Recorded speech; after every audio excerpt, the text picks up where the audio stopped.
right, so Revolut just got more expensive. Premium, Metal, Ultra, they're all going up across Germany, France, the Netherlands, and beyond. But they're not just raising prices. They're also introducing new lifestyle perks, including Duolingo, Flo, a period tracker, an AI web builder, even a laundry service. And now they're calling it a better product. So the question we're going to answer is simple. Is Revolut actually getting better or just getting more expensive? We'll run through the actual numbers, give you our honest verdict on these new perks, and also talk about what this could mean for plans and prices here in the UK. And by the way, we're actually already paying some of the highest Revolut fees in the world. So raising prices here will probably go down about as well as a lead balloon. So Jan, can you start us off with what's gone up in price and which markets have been hit? Johnny, all paid tiers above Plus have had some sort of price increase across different markets in the EEA. You know, if you're unlucky and you're living in the Netherlands, for example, you can pay 20 euros every single month for Metal now. From what I can tell, the most expensive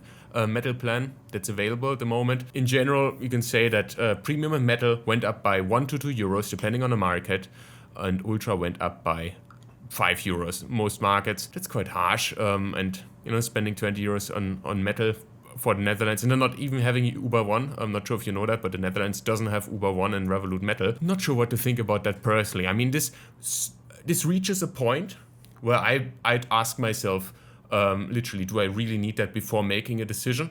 You know, you could argue that 2 euros price increase is not that much, but if you calculate it on the whole year, 24 to 60 euros for between Metal and Ultra, in additional price that you're paying, you know, I literally would think about it before making that decision. Personally, and I disqualified Metal for me personally. I had a look at the benefits very recently actually, was literally interested in signing up for Perplexity Pro, and then I decided it was just not worth it. I have some other AI subscriptions already. I thought, hey, is that a cheap way to also get Perplexity Pro, sorry. And I said, yeah, for $39.99 maybe, but $15.99, you know, really makes me think, is that it? Should I do this? And decided not to.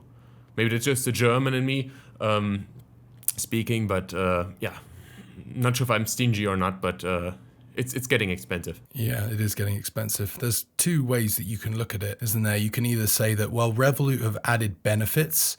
They've increased the value of these plans and made them better for the user. So as a result, they have to increase the fees. Or you could look at it and say, Revolut are generating a large proportion of their revenue from subscription. It accounts for 15.7%. That's huge. And it's a fantastic source of income. It's stable, reliable, consistent, recurring.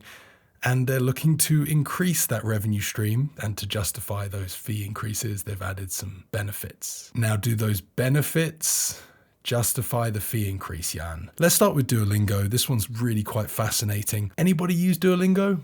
Listening to this, watching this? For sure. Did you bother paying for it? Most people in my circle just typically would use jump in and out of the ads tier where it's free. With Revolut, you get ad free, you get the premium tier. And I'm wondering, Jan, if that's even necessary.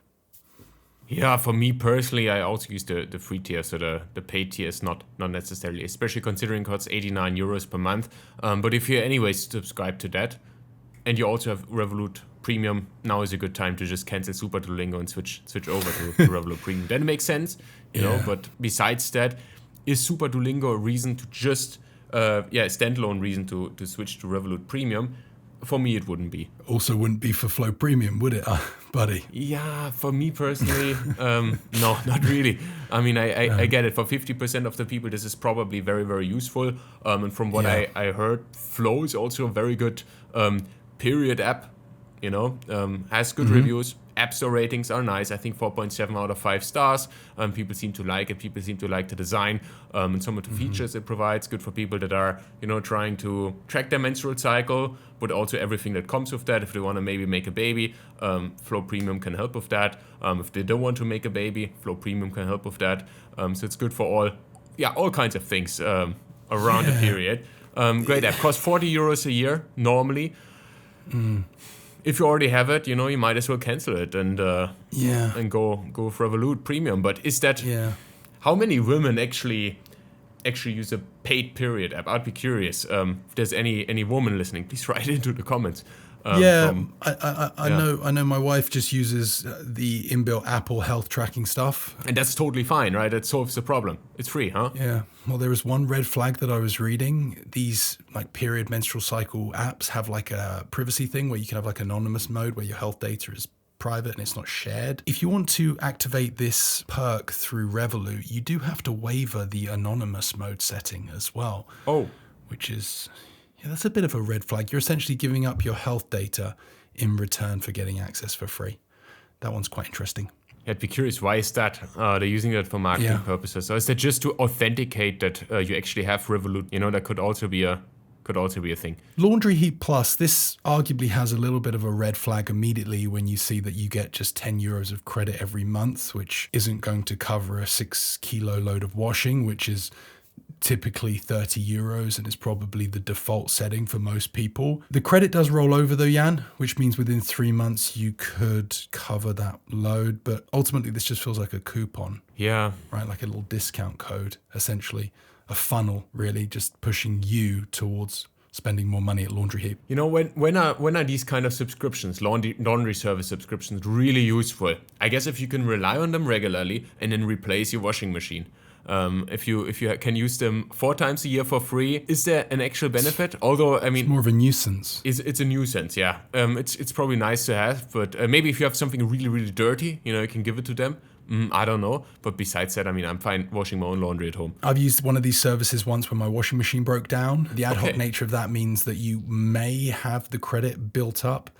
I understand that it rolls over for 3 months and I think it remains in your account at 30 euros. I could be wrong. So maybe having that there as backup could be beneficial. But again, I mean, we talked about this perk when we were discussing Klarna Max in a previous episode. We weren't very impressed with it, were we? No. I'll say what I just said. It just feels more like a funnel into spending more money with Laundryheap, which is possibly the same case with Lovable. Absolutely, it is. So Lovable is this AI app website builder that you use credits to build apps, build websites. You're prompting the AI. It's costing money every time there are changes, updates, things are created. With Revolut Premium, Metal or Ultra, you get 100 credits with Lovable across the year. That's not going to be enough to build much. It really isn't. No. If you get started, Jan, in my experience using these things, I use Replit. Once you get started, you get hooked. You see something building. Maybe people start using it. Maybe you see some monetary gain. You really then start to spend money on making changes and improvements. And 100 credits is not going to touch anything. But it might be enough, Jan, to get you a little bit interested. And then you'll spend a little bit more money. This is an extended trial, in my opinion, Johnny. There's no value add, honestly. And do you think Revolut would get an ongoing kickback as a result of people that they've referred to Lovable spending money consistently? Incredibly clever way to do business, because on a first look, it seems like a feature. It seems like another subscription that's being added. But then if you look at the details, figure out that that plan doesn't actually exist, probably for a good reason, because you need more credits. I mean, it just tastes weird to me. I mean, there's a bad taste in it. Yeah. Agreed. Maybe they get a kickback. That'll be a clever way of doing business. I don't know. We don't know for sure. If anyone at Revolut is listening, willing to share that information, write it into the comments, but I doubt it. Maybe come on as an anonymous source. Oh.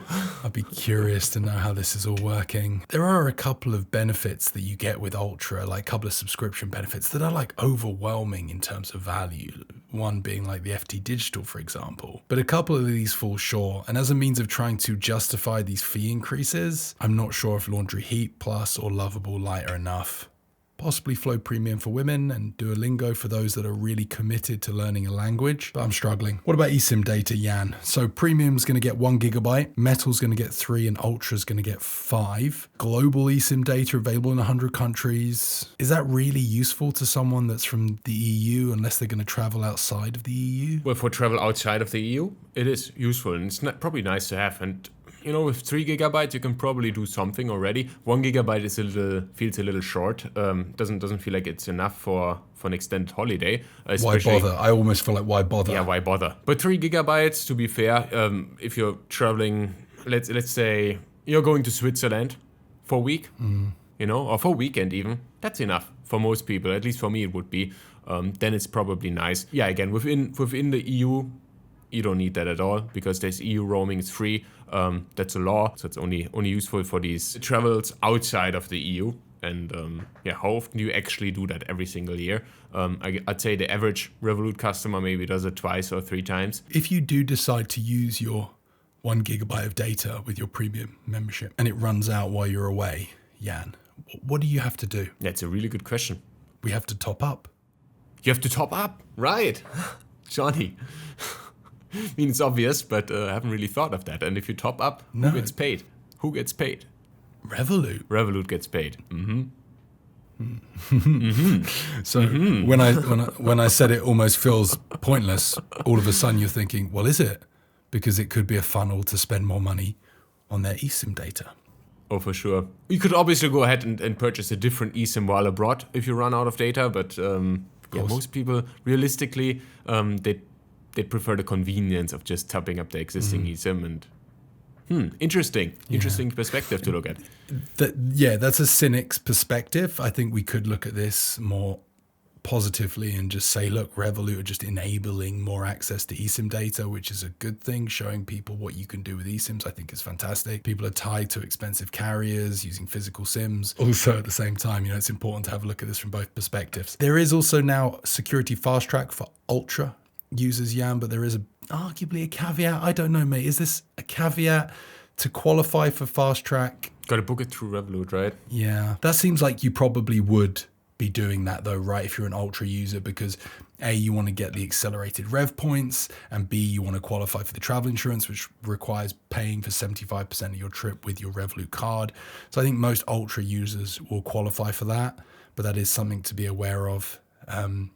You get unlimited fast track passes in over 90 airports. There's obviously real value there, particularly for like high frequency business travelers. Well, maybe not for business travelers if they're anyways flying in business class, because then they would get access to that already. But for people who are not flying in business class, maybe...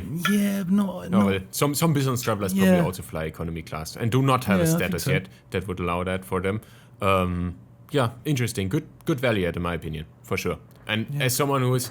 I mean, if you've done it once, if you've been through Fast Track once, Frankfurt Airport has one, for example, an excellent one where you don't even have to take your liquids out of your baggage. It's great. It's great. Save a lot of time. People seem nicer. Feels premium. So we've got Super Duolingo, Flo Premium, Laundryheap Plus, Lovable Lite, eSIM data for Premium, Metal and Ultra, which is increased from 3 to 5 gigabytes, and fast track. Let us know in the comments what you think of these. Do you see these benefits as being like useful for your use case? Are you using Premium, Metal or Ultra? Can you see yourself really utilizing them? There are some interesting geographical discrepancies. For example, users in Italy and Romania will now get access to Glovo, and those with Metal and Ultra get Glovo Prime, which enables unlimited food delivery. The Spanish market have Uber One, for example. So does the German market. But Jan, you mentioned something to me earlier about the Netherlands, which was a bit weird because they don't have anything, but they're paying more, right? Yeah, Metal in Germany is literally €4 a month cheaper than it is in the Netherlands. Considering the fact that Uber One is included in Germany, but it is not included in the Netherlands, it's similar, but it's not the same. For sure. And that's what I dislike about this. You need to make a scientific analysis in order to figure out what benefit is available in which country. And that's something that we struggle with when doing research for these videos as well. It's just so complicated, man. It's complicated. And the fact that Revolut doesn't keep their website up to date, because they literally don't. This morning I checked within my Revolut app, the price for Ultra in Germany, €65 if I sign up right now. If I look at the Revolut website, it still says €60 like it was before. What are they doing? They're a licensed bank. It shouldn't be that...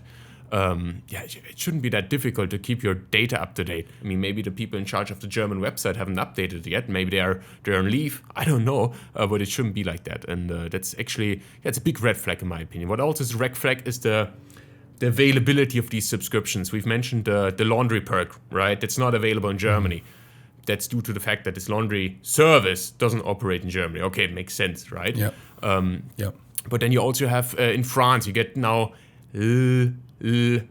L'Equipe Essentiel. I guess that's how you pronounce it. I don't know. I tried my L'Equipe. Yeah, L'Equipe Essentiel, which is a sports news subscription, which is worth about €12 a month. fine, Which right? is French. You only get it in France. Sure. You might get it in Switzerland, maybe, because Swiss French people might want to read it, or No idea. I don't know. But what's being substituted elsewhere? Are you getting, Nothing. nothing? Okay, I was going to say like a sports broadcaster in Poland, for example, Yeah, on I the thought- Polish plan. I thought the Athletic would be something like that, and the French people would Sure. not get the Athletic, but they do. They also get the Athletic, right? They get do? the Athletic, and then they get L'Equipe Essentielle. They get it both. So it's kind of, they get more value out of it, for sure.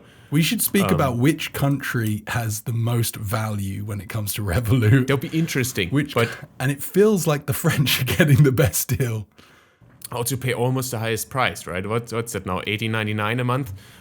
It's almost at the top. True. Netherlands is above that, but 19 euros a month. That's quite significant, Johnny. That's quite significant. True. It's close to what the UK are paying at £14.99, which is, what's that, about 17.5 euros. The UK right now, as of today, May the 12th, don't have any of these new benefits.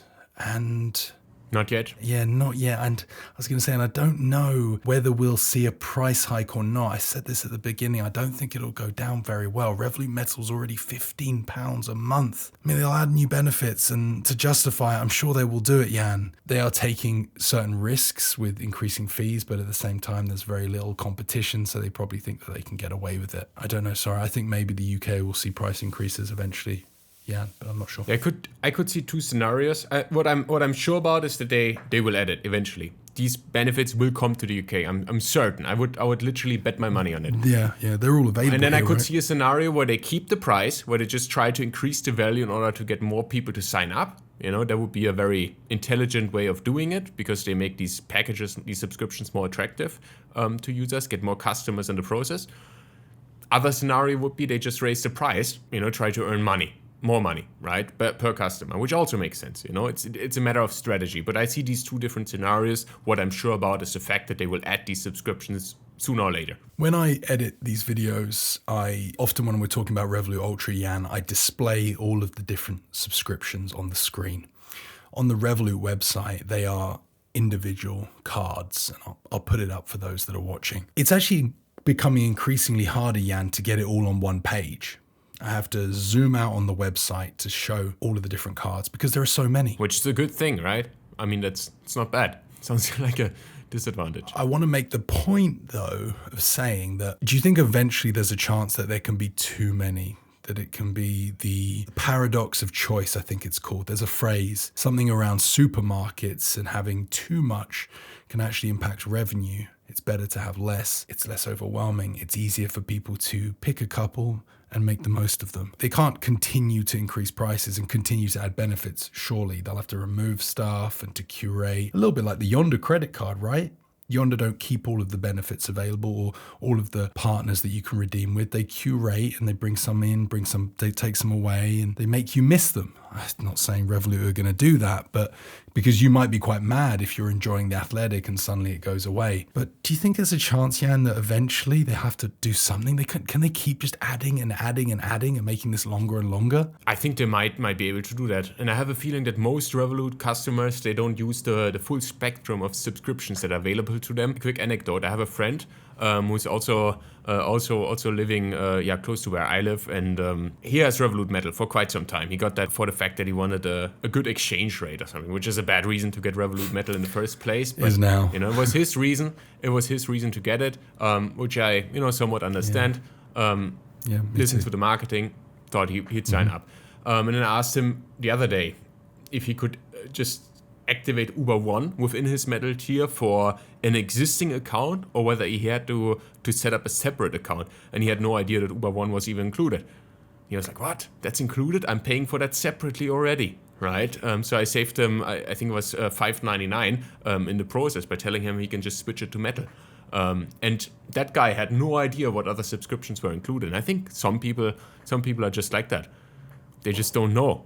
They don't know what they can take advantage of. And, considering that's the case for probably quite a significant amount of Revolut customers. I think they can continue adding stuff, and they probably pay providers per activation. That's what I believe. So if someone goes ahead, signs up for Revolut Metal, activates Super Duolingo, but doesn't choose to activate, give me another example, Uber One, right? Then I guess Super Duolingo gets some sort of payment from Revolut, but Uber One would not. That's my assumption. As long as that's the case, and as long as people don't use more subscriptions on average, even though they have access to more, what's the issue? They can just continue adding whatever they want. Yeah. But what I dislike is the fact that they just sum up the value from all of these subscriptions and they tell you, hey, that's worth 5,500 euros for you, when in fact you'd only consume, let's say, 1,000 euros worth of subscriptions, maybe not even. Because these additional benefits are niche. Flow might arguably not be, but they're kind of specific to some degree. That I think that it's more likely that people currently using these plans will have second thoughts. They'll look at these benefits and go, I might be wrong, please let me know in the comments, but I think most people are going to look at these new benefits and think, I don't really see anything there that I'm that into. I could be wrong. I'm struggling with Lovable because the credits are so weak. You may as well get the Lovable Pro plan. Duolingo feels unnecessary. Super Duolingo, I should say. Not Duolingo, not the free one. It's very useful if you want to learn a language. I'm just struggling to see the real sort of compelling argument or justification for these fee increases with these new benefits. But of course, if you're in Europe and you've got access to these, have we changed your thoughts? What do you think about these new benefits? Do you see the justification here for increasing the fees? We'd love to hear from you. And we'll be back when they come to the UK to talk about it as well. 100%. Yeah, it's probably going to happen, isn't it? So this has been a pleasure, as always. And this topic is a very subjective one. So I'm really curious about what you think about it. Write into the comments. Let's have a conversation there. As Johnny just said, enjoyed it as always. See you in the next episode.